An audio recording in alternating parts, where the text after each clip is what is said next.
Bien, el pasado día 13 de mayo, festividad de la Virgen de Fátima, los 6 obispos de las diócesis de Pamplona, Tudela, de San Sebastián, Vitoria y de Bilbao firmaban una carta pastoral con motivo de toda la realidad que estamos viviendo. Se presentaba este viernes y hoy pues tengo la oportunidad de poder desgranar un poquito más y charlar precisamente con uno de sus autores, con el obispo de Bilbao, don Mario Iceta. Don Mario, Egunon, buenos días. Buenos días, Egunon. Encantado de estar aquí para desgranar un poquito, como dices, este texto.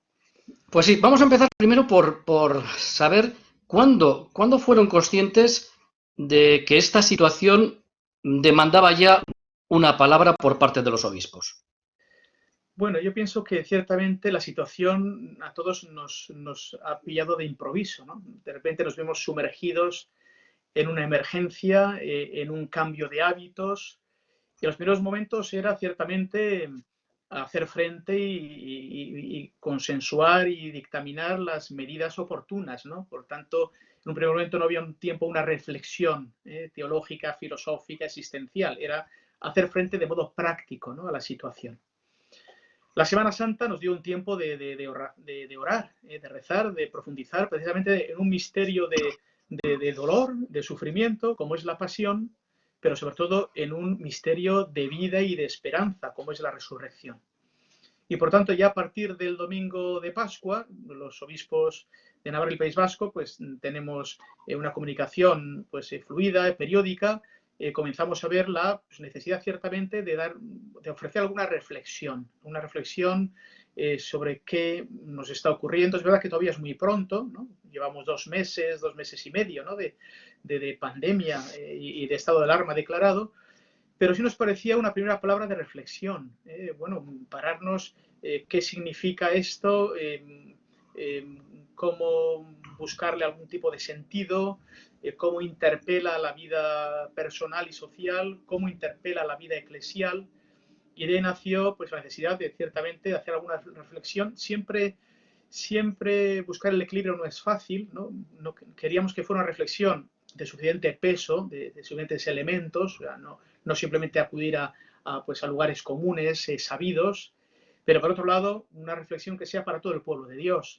Por tanto, que no solo, no sé, personas que se dedican a la teología la puedan leer, sino la gente sencilla, el pueblo sencillo lo pueda entender, pero como digo, pero con elementos de reflexión pues importantes, ¿no? Y ahí Uh -huh. surgió el tema de realizar esta carta y además con cierta premura, porque es verdad que otras veces las cartas las solíamos dedicar varios meses en hacerlas. Realmente en otras ocasiones, pues realmente se tardaba 4 o 5 meses, se hacía con paz.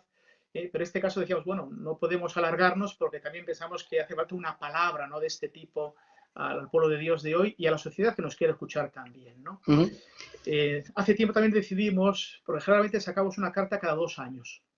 Si te acuerdas, hace muchísimos años, yo no me acuerdo cuándo empezó, porque yo pienso que son por lo menos 30 años de estas cartas conjuntas. No recuerdo exactamente la fecha de cuál fue la primera. Pero también hace un par de años decidimos, mira, tampoco se trata de ceñirnos a una temporalidad sin más fundamento de cada 2 años. ¿Por qué cada dos? ¿Por qué cada uno? ¿Por qué cada 6 meses? Dijimos, cuando haya un elemento importante que merece la pena abordar, es verdad que son muchos, pues haremos una. Y evidentemente pensamos que este es un momento ciertamente muy importante para ofrecer una reflexión. Uh -huh. Decir algo cuando haya algo que decir, ¿no? Eso sin duda, primero que haya ocasión, y yo pienso que mucha gente decía, bueno, y los obispos, ¿qué nos decís en este momento? ¿No? Y además cuestiones tan importantes como esa primera con la que abrimos la carta, ¿no? Eh, ¿Cómo compaginar, si decimos que Dios es bueno, que Dios es Padre Providente, que Dios nos ama con locura, cómo compaginar esto con el mal que estamos sufriendo, ¿no? Con la muerte tan inesperada y dolorosa de seres queridos, con la tremenda crisis que genera y que está generando dificultades de todo tipo en las personas. ¿Cómo compaginar una bondad de Dios con este mal y este sufrimiento, ¿no? Bueno, ha sido una pregunta que está presente en la historia de la humanidad, desde que la humanidad es humanidad. Nosotros por eso, en ese primer punto de la carta, hacemos un picoteo muy selectivo, muy pequeñito, ya del siglo V antes de Cristo, Sócrates, luego Sí. Platón, pues digo, bueno, ya por lo menos del siglo V consta que el ser humano se pregunta sobre el sentido del mal, ¿no? Y eso ha recorrido toda la historia del pensamiento. Como digo, hemos hecho un picoteo siglo V antes de Cristo, siglo III, con Plotino, luego hemos dado un salto grande, porque luego haya habido un periodo grande que sobre todo la teología ha ocupado el espacio, ya al racionalismo del siglo XVIII, hemos pasado por ejemplo el siglo XIX, hemos entrado un poquito en Hume, en Dostoyevsky, bien, es decir, un tema que la historia de la humanidad siempre se ha preguntado. Y luego ciertamente en la historia de la salvación, aparece desde ese primer libro del Génesis, capítulo 3, ¿no? La caída de Adán y Eva, aparece lo que es el mal y el sufrimiento en el mundo, ¿no? Y lo vemos ya desde el Génesis, pues toda la historia de Noé, de los patriarcas, del pueblo de Israel, y luego Jesús, en fin.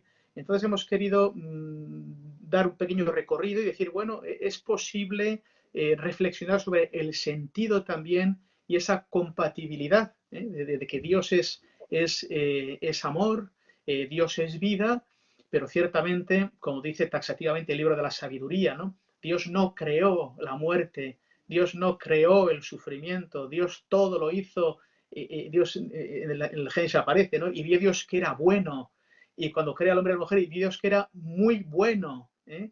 Entonces, ahí aparece ese misterio del mal que no está creado por Dios, ¿no? Sino, bueno, aparece de ese uso de la libertad del ser humano, del conjunto de la humanidad, del conjunto de lo creado, que para amar ha sido creado en libertad, ¿eh? Y ese es el gran don y el gran drama de la libertad, ¿no? La libertad es necesaria para amar, ¿eh?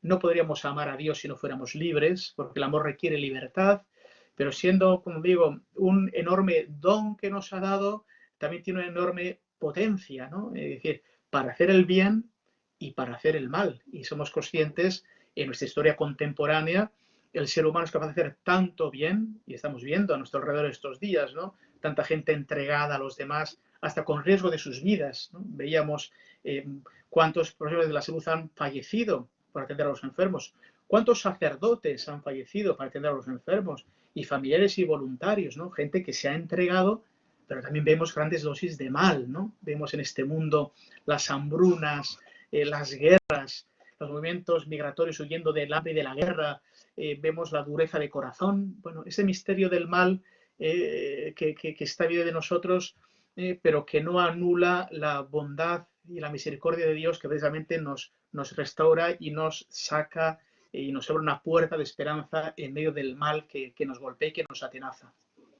Sí, pero es curioso, don Mario, yo me preguntaba ayer leyendo la carta, cómo sigue presente con fuerza ese recurso psicológico del ser humano de culpar a Dios en primer momento ante situaciones de crisis y de dolor.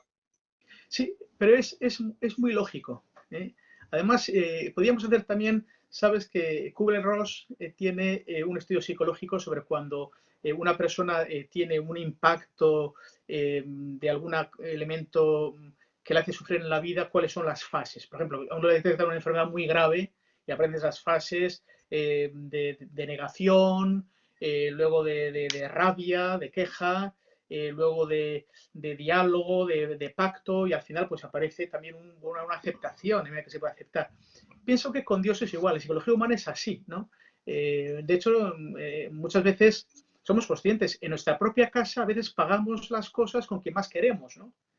¿Cuántas veces nos ha ido algo mal en el trabajo, hemos tenido un problema importante, llegamos a casa y descargamos contra los que viven con nosotros? Y dice, pero ¿qué culpa tienen, no?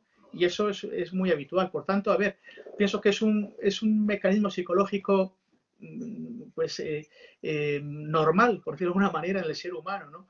Ante un sufrimiento que no entiende, ante una situación, por eso poníamos el ejemplo de Job, ¿no? El sufrimiento del justo, ¿no? O sea, Job, un hombre justo que le ocurre de todo, le aparece esa terrible enfermedad. Aquí tenemos, no sé si has visto alguna vez alguna imagen una imagen de Job. Yo aquí en una parroquia lo vi. En la parroquia no es la parroquia, es un templo anejo en Alonsotegui. Viendo el retablo digo, ahí va, está Job en el retablo, cosa que yo nunca había visto, una imagen de Job. Y aparece Job con la queja rascándose las postillas que tenía, ¿no? Entonces, ¿cómo es posible que Job, que era un hombre bueno, justo, santo, viene la calamidad de la enfermedad, le matan a sus hijas, le roban los ganados, desaparece su hacienda? Era un hombre justo, ¿no? ¿Y cuáles son las dos, o hay más, ¿no? Dos enseñanzas principales de ese libro de Job? Primero, ciertamente, esto no viene de Dios, así como los amigos le decían, bueno, algo habrás hecho, Dios te ha castigado, y Job dice, no, no, esto no es así, no puede ser, no puede ser. Y segundo, lo más importante es que Job no clamó contra Dios, ¿eh? O sea, no, siempre confió en Dios, ¿no? Entonces, pienso que también eso es una lección importante. Es normal para nosotros, como digo, cuando viene una desgracia, pues a veces hacerlo pagar a los seres queridos, incluso a Dios, ¿no? Pero también es normal que después venga un momento de reflexión que lo diga, pero ¿qué culpa tiene, no sé, mi cónyuge, mis hijos, ¿no? De esto? ¿Por qué descargo sobre ellos? Y en el fondo, ¿y qué culpa tiene Dios, ¿no? Que ha entregado a su hijo para que asuma mi miseria, mi sufrimiento, para abrirle un camino y para sanarlo, ¿no? Pero claro, eso es un movimiento ya posterior, ¿eh? El primer movimiento, como hay gente que dice, yo alguna persona en la calle me ha interpelado también de ese modo, decir, ah, pero si Dios es tan bueno, ¿cómo nos ocurre esto? Es una primera pregunta, como digo, lógica, pero luego tiene que dar lugar a un profundizar y nos daremos cuenta de que aparecen otras dimensiones que son muy importantes. La carta tiene como 5 bloques, pero el fundamental, ¿no?, ha sido el que han escogido las bienaventuranzas, ¿no?, para desglosar la parte central de la carta. ¿Por qué las bienaventuranzas? Bueno, porque las bienaventuranzas tienen un carácter ciertamente paradójico, ¿no? Muchas veces yo pienso que nos cuesta penetrar en el sentido de las bienaventuranzas, ¿no? Cuando las leemos, por ejemplo, bienaventuranzas se suelen leer en la misa del Día de Todos los Santos, ¿no? Bienaventurados, que no suele ser felices, ¿eh? No es una cuestión simplemente, no es como decir, psicológica, de paz interior. Es algo, es psicológico, es de paz, es de plenitud. Entonces, bienaventurados, algunos dicen pues eso, bueno, felices los que lloran, felices los pobres, felices los perseguidos, felices los que tienen hambre y sed. ¿Qué me estás contando? Yo soy feliz no cuando tengo hambre, cuando estoy lleno, ¿no? Yo soy feliz no cuando soy pobre, cuando tengo mis recursos. Yo soy feliz cuando estoy alegre, no cuando lloro. Entonces, nos parecía que era algo muy importante, porque además luego da una promesa, porque ellos heredarán la tierra, porque se llamarán hijos de Dios, porque alcanzarán misericordia. Entonces nos parecía que era un elemento pues ciertamente muy importante para entender, de dar una clave fundamental de lo que está ocurriendo ahora, ¿no? Estamos en un medio de pobreza, de hambre y sed, de justicia, de llorar, ¿no? De gente que está llorando, de sus seres queridos, de los enfermos, de los misericordiosos, los que están sembrando paz, ¿no? Y nos dice que en el momento de hoy podemos vivir con una serenidad y en el fondo con una certeza de que es camino hacia una plenitud y además que esa plenitud se cumplirá, ¿no? Y además, pues viendo un poco, yo estos últimos meses estaba haciendo oración algunos días con los textos del Papa y curiosamente el Papa acababa de terminar un ciclo sobre las bienaventuranzas, ¿no? Entonces decía, bueno, pues oye, pues me parece un tema genial, o sea, pienso, el Papa ha tratado estos temas, las bienaventuranzas tienen una clave paradójica que nos puede ayudar a vivir el momento presente y además una clave cristológica, porque en último término, el que es pobre, el que es misericordioso, tal, es Jesús, es el Señor, ¿no? Y así deben serlo sus discípulos, ¿no? Como él decía en un evangelio hace poco, que lo leíamos en la misa de estos días, el siervo no es más que su Señor, ¿no? Sino que el discípulo debe imitar al Señor, ¿no? Entonces, las bienaventuranzas puede ser una clave muy hermosa y ahora la tarea ha sido, efectivamente, en cada bienaventuranza, a ver, bueno, esa bienaventuranza, ¿en qué elementos de la vida de hoy la podemos aplicar? O sea, se puede distribuir de muchas maneras, ¿no? Las propias bienaventuranzas difieren entre los evangelistas, algunos dicen que son 5, otros 6, otros 8.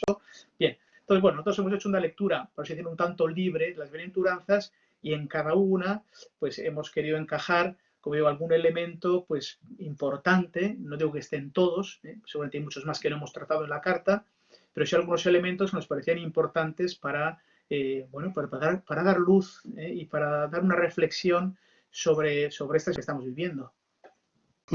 Una de las claves que podemos encontrar en la carta es el agradecimiento. A lo largo de la carta podemos encontrar el agradecimiento, pues prácticamente yo creo que no se dejan ninguno de los sectores de esta sociedad que ha puesto su granito de arena en mayor o en menor medida, ¿no? Hay un agradecimiento evidentemente a los sanitarios, a los científicos que están luchando ahora por encontrar una vacuna, también a todo el personal de la Iglesia, desde sacerdotes, capellanes, diáconos, ¿no?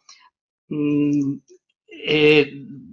lo sé, estaba pensando antes que recuperan una palabra que es la del sacrificio, ¿no? Que en esta sociedad resulta un poco, yo reflexionaba ayer diciendo que hablar de sacrificio hoy resulta un poco predicar en el desierto, pero quizá esta experiencia que estamos viviendo nos ayuda a recuperar la palabra y el sentido de la palabra sacrificio y quizá incluso también el sentido que en la Iglesia hemos querido darle a la palabra sacrificio. Sí, puede entrar en colisión aparente con las frases que dice el Señor y dice la Escritura, ¿no? Misericordia quiero y no sacrificios. Que digo, bueno, pues, el Señor, claro, está hablando de sacrificios rituales, rituales que efectivamente no tienen esa capacidad de vivificar, ¿no? Porque el primer sacrificio es el que Él ofrece, ¿no? O sea, el que ofrece el Señor. No es un sacrificio ritual, sino que es un sacrificio, la ofrenda de la propia vida, ¿no? La ofrenda de la propia vida por la persona que se ama, que es capaz de asumir incluso males, incluso dificultades, sufrimientos. Y estos días ciertamente hemos querido dar una palabra de agradecimiento. No era fácil meter a todo el mundo porque es que hemos visto testimonios admirables y conmovedores en todos los ámbitos. Desde los agricultores que han estado recogiendo su fruta y sus verduras y tal, acordando de que fue San Isidro ayer, el día más que publicamos la carta. Bueno, si hay lechugas y tomates en el supermercado para que podamos comer, es porque alguien lo está cultivando, lo está recogiendo. Y ha habido unos transportistas que los han traído. Y ha habido el personal de las distribuidoras y de los supermercados que lo están colocando. Y están las personas de la caja que nos lo han envuelto, nos lo han... O sea, y la gente se ha dado estos días, ¿no? Y el tema del sacrificio, nos damos cuenta de que nuestra vida está llena de sacrificios. Tú que eres padre de familia, ¿cuántos sacrificios por tus hijos? Es decir, ¿cuántas cosas has tenido que asumir? Perdonen la palabra un poco burda, marrones, por sacar adelante a tus hijos, ¿no? Y el esfuerzo del trabajo, y el esfuerzo de ver cómo se llega a fin de mes, y cómo uno organiza estas cosas, y atenderles en hacer las tareas en casa de los deberes, y de estos días de confinamiento, ¿no? Las familias, yo me acuerdo de familias que igual tienen varios niños pequeños. ¿Cómo haces con varios niños pequeños 2 meses dentro de casa? Comprendo que eso hace falta la gracia del sacramento, precisamente, ¿no? El sacramento del matrimonio que te habilita con un plus para que ejerzas la paternidad, en tu mujer la maternidad, ¿no? Entre los dos sacar adelante esto. Entonces, el amor conlleva siempre un sacrificio. Es yo doy parte de mí, por tanto, eso conlleva una renuncia a mí por amarte a ti, por darme a ti, ¿no? Y sobre todo el sacrificio de las personas, sobre todo anónimas, ¿no? Como estábamos diciendo, pues, ¿cuántos profesionales de la salud, pues bueno, pues se han contagiado sirviendo a los demás? O sea, es decir, han asumido un riesgo, incluso han enfermado, incluso han fallecido. O cuántos sacerdotes, agentes de pastoral, pues de la misma manera, ¿no? Precisamente por atender, se han contagiado y algunos han fallecido. Es decir, han sido capaces, por amor, de asumir un riesgo, de asumir un sufrimiento, incluso un mal, incluso la muerte. Eso es un sacrificio. Y si nos damos cuenta, nosotros hemos amado a las personas, sobre todo cuando nos hemos sacrificado por ellas. Y nos damos cuenta que el gesto que ha mostrado que alguien me ama es cuando ha asumido un sufrimiento, una dificultad, un mal, por amor a mí. Entonces, la palabra de sacrificio, aunque no esté como de moda, pero es algo que se vive cotidianamente. En un párrafo de la carta, reconocen esta situación, ha exigido una gestión política, ¿no?, que ha tenido pues, sus aciertos y que está teniendo sus aciertos y sus errores. Pero antes, ¿no?, que buscar responsabilidades, en la carta lo que aparece es poner en valor la vocación de la política, ¿no?, del ejercicio de la política. Creo que ha sido una aportación muy positiva por parte de ustedes, que haya sido propositiva, ¿no?, la forma de abordar el tema de la gestión política. Bueno, nosotros ciertamente poníamos uno de los elementos fundamentales, la necesidad de vivir de una forma nueva la caridad social. Yo quisiera reivindicar cómo hay un hilo conductor muy interesante y que habría que entrar. Me parece que la encíclica del Papa Benedicto, Caritas in Veritate, fue espectacular. Ha tenido continuidad con Laudato Si y tiene continuidad con Querida Amazonía. O sea, es una especie como de trilogía, es una trilogía, donde habla precisamente cuál es la interacción del ser humano con la creación y con todo lo que rodea su actividad, con la actividad económica, social, laboral y también política, ¿no? Entonces, ahí es donde se entiende ese concepto de caridad social.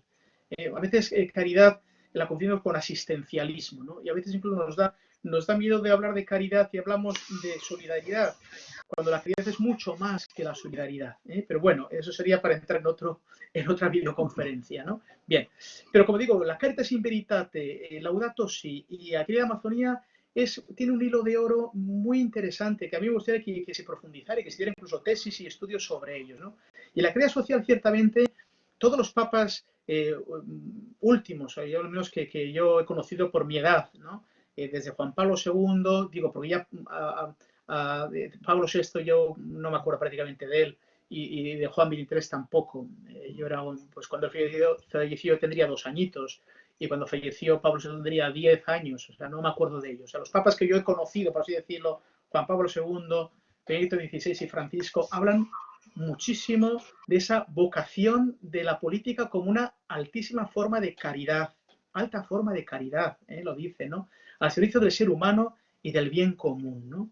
Entonces yo pienso que hay que recuperar esa dimensión vocacional de las personas que quieran servir, que quieran ponerse al servicio de la sociedad, al servicio del bien común, al servicio de las personas, de las familias, y de modo que podamos hacer ciertamente un mundo donde la justicia, la fraternidad, el derecho y las libertades de las personas, la dignidad con la que puedan vivir, el que no haya lugares de descartes ni de periferias, sino que la periferia, como dice el Papa Francisco, se ha traído al centro de alguna manera, ¿no? Entonces, ahí ciertamente hacemos una llamada y una también una llamada también a responder a esa vocación, ¿no? Uno cuando ve los programas formativos hoy en día que se ofrecen, nos damos cuenta que la gente sobre todo opta por carreras y estudios técnicos, ¿no?, o científicos. En cambio, los estudios de humanidades, de filosofía, de reflexión, de pensamiento, de cultura, quizás están como menos, vivimos una sociedad un tanto tecnocrática, pero yo creo que es muy importante ofrecer esos estudios de humanidades, de reflexión, de servicio desde la cultura, desde el pensamiento, de la actividad política y, por tanto, formar líderes políticos con profundas convicciones éticas, con esa actitud de servicio, capacidad de servicio, ¿no? Y para que hagamos esa sociedad justa y para los cristianos, para hacer presente el reino de Dios, el reino de Dios. Yo recuerdo que la Populorum Progressio decía que hay que establecer también una distinción entre progreso y el reino de Dios. A veces no coinciden, a veces lo que pensamos que puede ser un progreso, pues a veces quizá no lo es tanto, ¿no? Esto ya también se está planteando la cuestión de, bueno, ¿qué es el progreso? qué elementos configuran el progreso.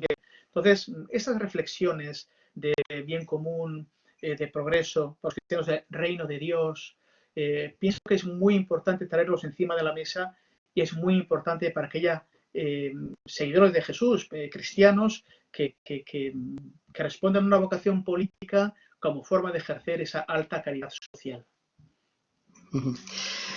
Una de las consecuencias que hemos vivido la comunidad cristiana con todo este tema del confinamiento ha sido la imposibilidad de acudir a las celebraciones de la Eucaristía. Se ocupan ustedes de ese tema y además creo que queda perfectamente claro que la Eucaristía nunca ha dejado de ser el centro de la vida de la Iglesia y que en cierto modo en aquellas Eucaristías que han celebrado ustedes en privado, en sus casas, en el altar estábamos todos. Sin duda, nosotros hemos celebrado cada día, primero por los fallecidos, cada día, de los de cada día, ciertamente en las catedrales los domingos, luego por sus allegados, por las familias, por los que están pasándolo mal. O sea, cada día hemos querido poner en el centro de la Eucaristía la situación, ponerlo en la patena de la Eucaristía, ¿no? Y como bien dices, el Papa lo ha repetido muchas veces, ¿no? Y ciertamente los papas anteriores. Yo recuerdo ahora, creo que era la 11ª encíclica de Juan Pablo II, Ecclesia de Eucaristía, ¿no? La mutua pertenencia de la Eucaristía y de la Iglesia, ¿no? Benedicto XVI fue motu proprio, forma de motu propio, Sacramentum Caritatis. Y el Papa Francisco, cuando habla de la línea de ser pueblo, y pueblo de Dios, el Papa Francisco tiene muy del corazón la teología del pueblo y del pueblo de Dios, ¿no? Y ciertamente la Eucaristía es la que edifica la Iglesia, por eso está en el centro, en el corazón, decía el Concilio Vaticano II, ¿no? Sacrosanctum Concilium. La Eucaristía es la fuente y el culmen de la vida cristiana. Además, ¿y por qué? Porque es sacramento de amor, sacramento de amor y sacramento de unidad, porque el amor, como decían los clásicos, es una vis unitiva, el amor une, ¿no? Y por tanto es el sacramento de amor, nos une, vis unitiva, y sacramento de servicio. Benedicto XVI decía que Jesucristo se hace un don en la Eucaristía para que ahora nosotros podamos ser don para los demás, darnos a los demás, esa dimensión social de la Eucaristía, ¿no? O sea, la Eucaristía tiene tantísimas facetas que a veces, pues bueno, a veces no se conocen o cada uno igual está centrado en alguna, ¿no? Pero la Eucaristía expresa y refleja todo lo que es la vida de la Iglesia y todo lo que es el servicio de la humanidad y cómo recapitular esa humanidad en Cristo, ¿no? Y por eso, aunque no ha sido posible la asistencia física en las celebraciones, la Iglesia ha seguido celebrando y teniendo multiplicada su acción también sacramental, en este caso con la celebración de la Eucaristía. Y en esto también quisiera poner el foco, claro, han sido 2 meses, ya el lunes pasado comenzamos la celebración pública, ¿no? Y gracias a Dios pues está yendo bien con las medidas sanitarias que se siguen a rajatabla. Pero estos 2 meses que hemos estado en casa, la Iglesia, la familia ha vivido como iglesia doméstica. Es un término también, ya aparece en la patrología, no es un término reciente, ¿no? Quizás se trabajó mucho, curiosamente, en el sínodo que hubo sobre África, y el documento de Ecclesia in Africa habla mucho de la Iglesia como familia de Dios, Iglesia familia de Dios, como la familia, iglesia doméstica, o sea, iglesia, familia y la familia, iglesia doméstica. Bueno, ahí se habló mucho de ese tema de modo muy interesante y ciertamente estos días, como digo, la gracia de Dios se ha hecho, o sea, se ha presentado en medio de nosotros, como se presenta cada día, ¿no? Pero además uniéndonos espiritualmente a la Eucaristía. Y nos venía muy bien además el texto del primer día, del día de Pascua, cuando nos dice que el Señor, estando los discípulos con las puertas cerradas, se puso en medio, les mostró las manos, paz a vosotros, y donó el Espíritu Santo, ¿no? Bueno, también esto ha ocurrido en nuestros días, ¿no? Ante la imposibilidad de ir físicamente a la parroquia, a unirnos físicamente allí a la Eucaristía, pero el Señor se hace presente de 1000 maneras. La teología sacramentaria se distinguen, en la clásica se distinguían entre la res tantum y el sacramentum tantum, ¿no? El sacramentum es el signo, y la res es lo que contiene el signo. Y la teología dice que Dios no se ata a las criaturas, Dios ni siquiera se ata a los sacramentos, siempre los desborda, ¿no? Y por tanto, aunque el modo ordinario sea asistir a la Eucaristía, pero en tiempos extraordinarios, en tiempos de confinamiento, en tiempos que no es posible físicamente asistir a la Eucaristía, nos hemos podido unir espiritualmente, y porque el Señor es capaz de desbordar los propios límites, ¿no? Y además hemos tenido la suerte de, bueno, y agradecer a los medios de comunicación y a las redes sociales y a las webs y a los streaming, donde pienso que, bueno, en casa, en todas las casas, quien ha querido ha podido unirse espiritualmente a través de la televisión, de la radio, del ordenador, a celebraciones y espiritualmente estar unidos y el Señor hacerse presente. Don Mario, creo que la Iglesia ha estado a la altura de las circunstancias en toda la situación que estamos viviendo. De cara a futuro, ¿cuál cree que son los retos más importantes que vamos a tener que afrontar? Y me gustaría específicamente si se han planteado ya cómo abordar todo el tema del acompañamiento en el duelo, que está ahí, ¿no? Que se ha quedado congelado en muchas personas y que va a exigir, no sé si un reforzamiento de los recursos de la Iglesia en este área. Yo pienso que más allá de esta contingencia tan importante ahora del coronavirus, el tema del duelo es un tema que requiere una profundización y una puesta en práctica de un modo nuevo. Yo pienso que tenemos que repensar el acompañamiento del duelo. Pienso profundamente, y de hecho yo en la Delegación de Caridad y Justicia de la Diócesis lo he dicho en muchas ocasiones, ¿no?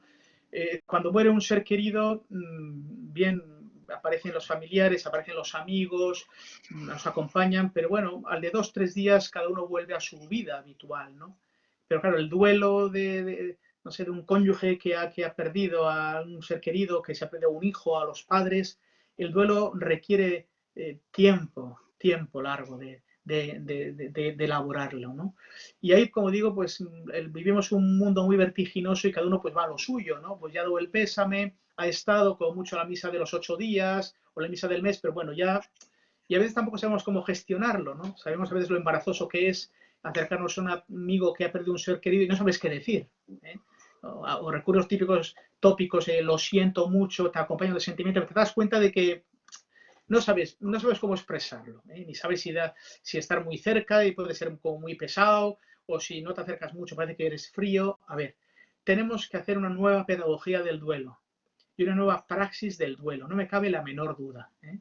Y no solo cuando la persona fallece, sino cuando la persona ya vemos que puede acercarse ese día, porque está en una patología grave, una situación terminal. Bueno, hacernos presentes, evidentemente estar presente en el momento de la misa exequial, en el momento del entierro, y luego seguir presentes y seguir disponibles, ¿no? Yo pienso que necesitamos una amplia formación sobre el tema del duelo y una praxis nueva del duelo, que no solo, como digo, se centra en las 48 horas cuando cae la muerte o en esa semana, sino necesitan esas personas ser acompañadas, bueno, pues para encontrar de nuevo el equilibrio, para que se serene el ánimo, para que vivan en esperanza. Y bueno, pienso que todo es un tema que nosotros hace tiempo estamos repensando y que ahora ciertamente esta situación pues subraya cómo es necesario repensar tanto los pilares fundamentales de poder elaborar un duelo como la praxis concreta de acompañar en el duelo. Estaba pensando también otro área, otro campo, que es el de la pastoral juvenil. La pastoral juvenil se ha caracterizado siempre porque es una pastoral del encuentro y de la fiesta, algo que de momento vamos a tener que dejar aparcado. ¿Han pensado cómo seguir manteniendo viva la fe de los jóvenes en esta situación? Bueno, la pastoral juvenil siempre es la gran incógnita, ¿no? ¿Cómo acercar? Yo ciertamente he de decir que no conviene identificar la pastoral juvenil con como dices, de la fiesta. Yo pienso que tiene que ser una pastoral del encuentro, como decías, por supuesto del encuentro, y de la realidad, no tanto de la fiesta, porque la vida no es fiesta. Tiene momentos de fiesta, pero también tiene momentos de dificultad, ¿no? De hecho, a ver, la primera causa de fallecimiento de los jóvenes, la primera causa traumática de fallecimiento de los jóvenes es el suicidio. Una cosa muy seria. Que dice que hay jóvenes que sufren de tal manera que prefieren la muerte. Entonces, yo creo que es un error confundir la pastoral juvenil con la pastoral de la fiesta. No. Es verdad que los jóvenes tienen un plus, ¿no? De alegría, de energía, faltaría más, ¿no? Si no serían viejunos, ¿no? Pero como dice el Papa en la Christus Vivit, él dice, ¿y qué es ser joven? dice el Papa en la Christus Vivit. Y da una respuesta fabulosa. Dice, joven es el que es capaz de amar. El que es capaz de amar. Y cuando se ama aparece la alegría. Entonces yo pienso que los jóvenes ciertamente no puede ser una pastoral simplemente de diversión. Sería un error. No es una pastoral de diversión. Alguien me decía, no es de diversión, debe ser de conversión. Me decía una vez un sacerdote, digo, pues tienes razón. Es decir, tiene que ser una pastoral simplemente del encuentro entre ellos, del encuentro con Dios, y del encuentro con la propia realidad. Es acompañar al joven a introducirse en el mundo real, en la realidad. Y el mundo real tiene elementos muy bonitos, y como es, como digo, el amor, el cariño, pues eso, la alegría, pues el deporte, el juego, el estar juntos, y tiene también pues su dosis de dificultad. Pues hay enfermos que habría que atender, aparece el esfuerzo del estudio. Oye, yo cuando voy a confirmar siempre digo, no nos damos cuenta de que nosotros, nuestra vida también la construimos nosotros con las elecciones que hacemos, ¿no? Hay que aprender a elegir bien. El Papa dice a los jóvenes, no balconeen la vida, ¿no? Y tienen que tomar elecciones, ¿no? Entonces, yo pienso que la pastoral juvenil es una pastoral ciertamente muy seria porque hay que saber introducir a los jóvenes de un modo ciertamente positivo, porque la realidad es positiva, de un modo confiado, de un modo esperanzado, pero a la totalidad de la realidad. No es Alicia en el País de las Maravillas, meternos ahí con el sombrero de la chistera en un país no sabe muy bien, sino es introducirse en la realidad. Y luego también una pastoral que no debe estar desgajada de las demás pastorales de conjunto de la parroquia, de la diócesis. O sea, yo pienso que el joven debe ser insertado en la realidad de comunidad. Yo, por ejemplo, yo en la diócesis no tengo misa para jóvenes. ¿Y por qué no la tengo? Digo, yo voy a sustraer los 10 jóvenes que tiene cada parroquia para cogérmelos yo. Esos jóvenes tienen que estar introducidos en sus parroquias, ¿no? Lo digo que tampoco he de decirlo, aunque se hace en la diócesis, ¿no? Pero yo prefiero que las Pascuas la vivan en su parroquia también. Porque, ¿qué pasa? Que entonces la Pascua, las parroquias solo para los personas mayores, porque los jóvenes han ido a hacer su... A ver, hay un debate ahí grande, ¿no? Pero pienso que, como digo, ni es una pastoral que está abstraída de las demás pastorales, no lo puede ser. Ni es una pastoral sectorial simplemente, no lo debe ser. Ni es una pastoral, como decías, de la diversión o de la fiesta, no es esa la totalidad, ¿no? Entonces pienso que siempre cómo poder abordar con realismo ese encuentro, ¿no?, de los jóvenes, cómo hacer además que no se sustraigan de la vida parroquial. O sea, ahora antes eran misas de niños, ahora son misas de familias, me parece genial. Pero todos los domingos tiene que ser misa de familia, todos los domingos tiene que ser misa de familia, donde están las familias con sus hijos pequeños, donde están también los adolescentes, donde están los jóvenes. Si no, aparecen los niños cuando son pequeñitos, luego se marchan y luego igual los repescas. Algo no está bien planteado, ¿no?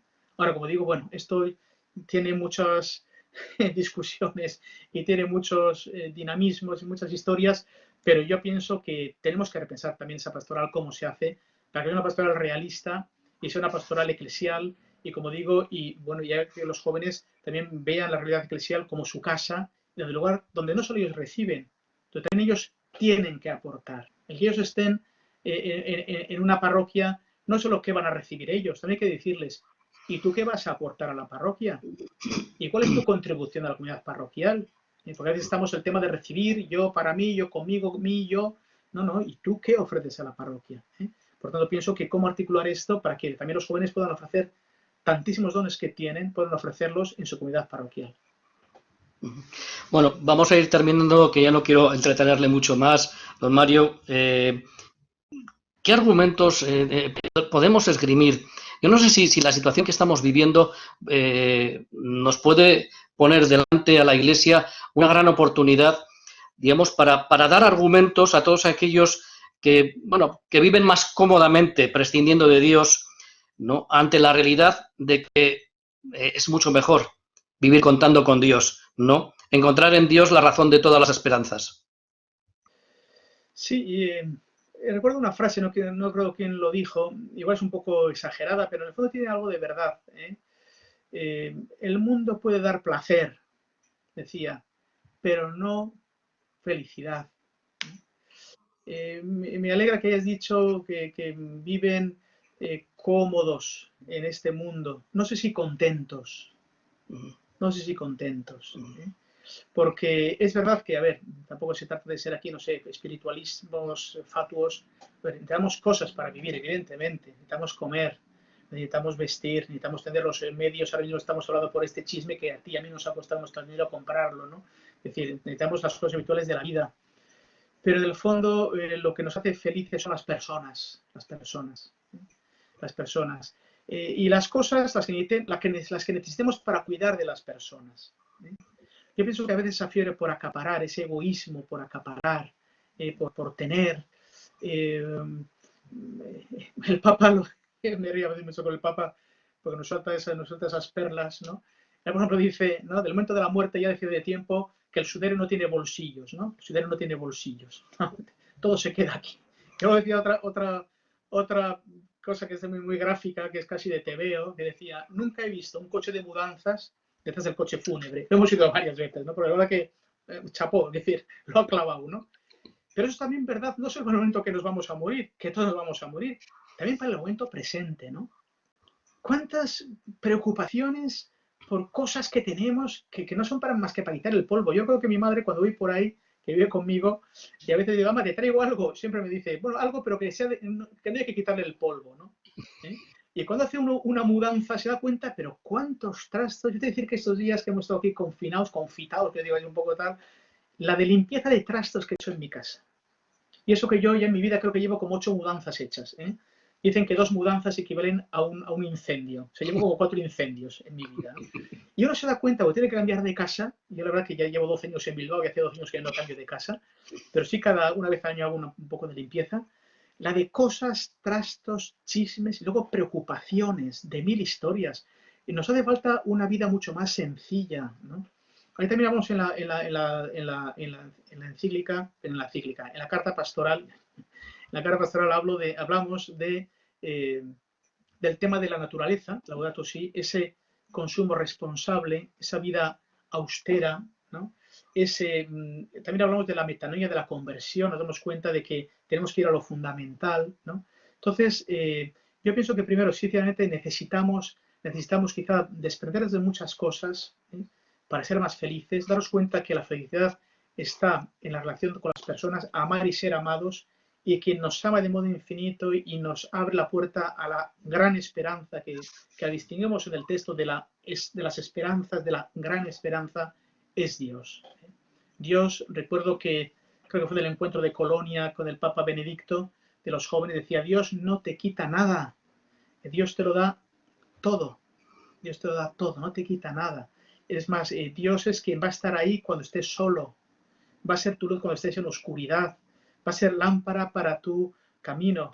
Por eso poníamos en el texto el Salmo precioso, el Salmo 22, el Señor es mi pastor, nada me falta, Él me conduce, Él me guía, me sostiene, prepara una mesa ante mí, me defiende de los enemigos, me invita a una eternidad, ¿no? Entonces, Dios no es un elemento que estorba en la vida, sino al contrario. Dios es aquella persona bajo de la cual, digo, piénsalo como Padre, bajo su luz, bajo su manto de amor, somos capaces de percibir lo más profundo de nuestra vida y somos capaces de anclar nuestra vida en la verdadera esperanza. Entonces, bueno, la invitación estos días también a repensar, ¿no? ¿Cuál es mi relación con las cosas? Seguramente me sobran muchísimas.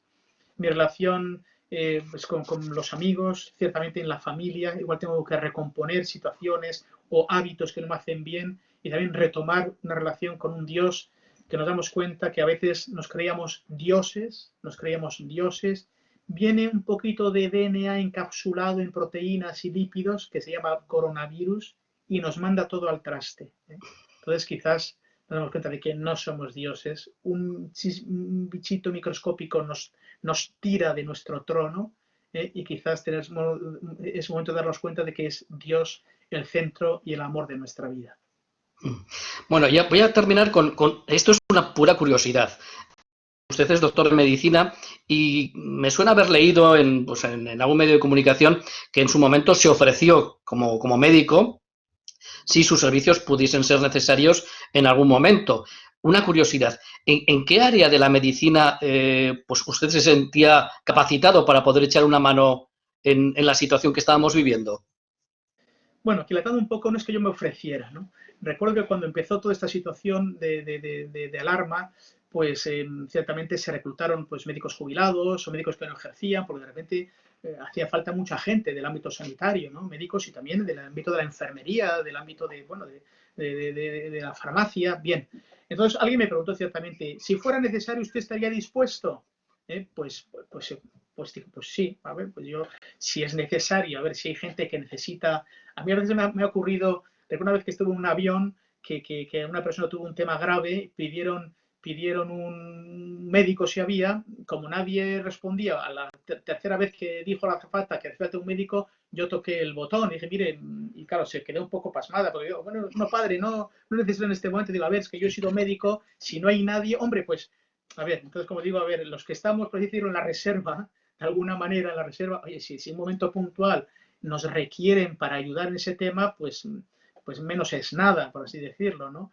Ahora, yo es verdad que he estado y sigo enganchado a la medicina, del aspecto de que recibo revistas médicas, sigo leyendo cosas de medicina y procuro estar al día de cómo avanza pues los mecanismos de la enfermedad, de la fisiopatología. Yo hice el doctorado en fisiopatología clínica, precisamente, de los nuevos arsenales terapéuticos de farmacología, pero bueno, son 25 años que no ejerzo como tal, ¿no? Y pienso que para ejercer con responsabilidad hace falta ponerse al día también en la praxis. Entonces, bueno, yo pienso que, bueno, el quien ha estado sin ejercer mucho tiempo, aunque como digo, siga estando al tanto y asistiendo incluso a algún congreso y, bueno, de cómo va la medicina, no tengo la praxis de estos años que no he ejercido.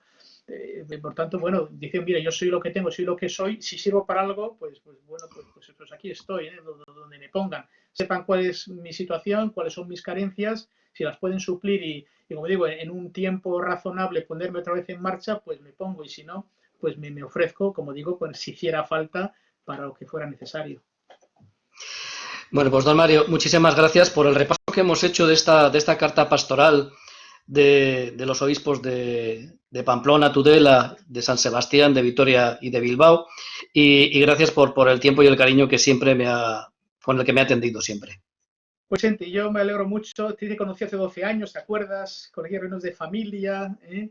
Y luego la verdad que la vida de obispo te complica de tal manera bueno, que yo con atender a la diócesis, aunque queriendo mucho a la diócesis hermana, pero bueno, pues ha sido también un placer esta conversación y con ese servicio humilde de la carta, que son unas pequeñas reflexiones, como digo, pues si puede iluminar y hacer bien y orientar a las personas de buena voluntad y al pueblo de Dios que lo reciba, pues estaremos contentos de ese servicio pues pequeño, humilde que hemos querido hacer. Gracias a ti, Chente. Muchas gracias.